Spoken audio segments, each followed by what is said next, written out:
Revolutions are not made. They come. You cannot buy the revolution. You cannot make the revolution.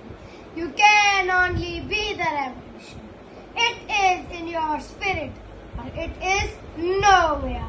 Ladies and gentlemen, let me take you back to August 14, 1947, when a tall, elegant and upright man, Muhammad Ali Jinnah, gathers the Muslims of subcontinent under one flag. Their lips parched, their eyes full of tears, but swelled with the hopes of a future as bright as moon.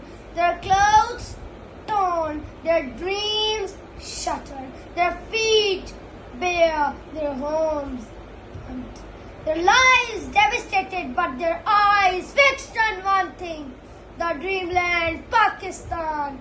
Vladimir Lenin said, and I quote, "Revolution is impossible without a revolutionary situation. Furthermore, not every revolutionary situation leads to revolution."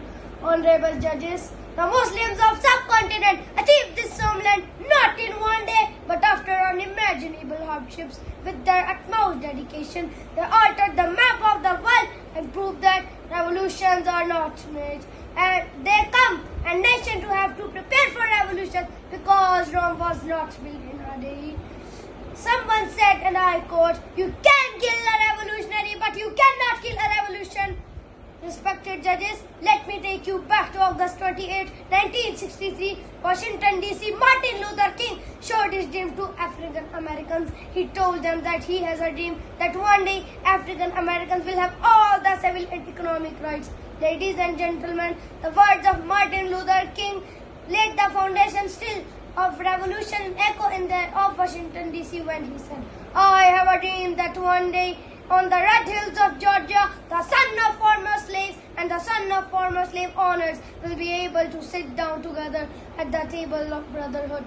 I have a dream that one day, even the state of Mississippi, a state sweltering with the heat of injustice and oppression, will be transformed into the oasis of freedom and justice."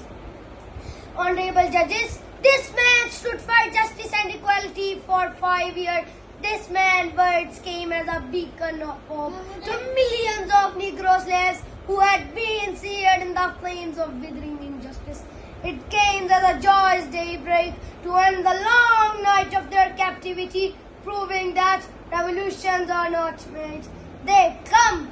Ladies and gentlemen, revolutions are the springs from which rise the roots and shoots of hope, peace and tranquility. But revolution needs sweat and blood, tears of sorrow and joy, patience and tolerance. Wendell Phillips said, and I quote, "Revolutions are not made, they come. A revolution is a natural growth of an oak. It comes out of earth, its foundations are laid for death." Ladies and gentlemen, stand up, stand up, stand up to bring revolution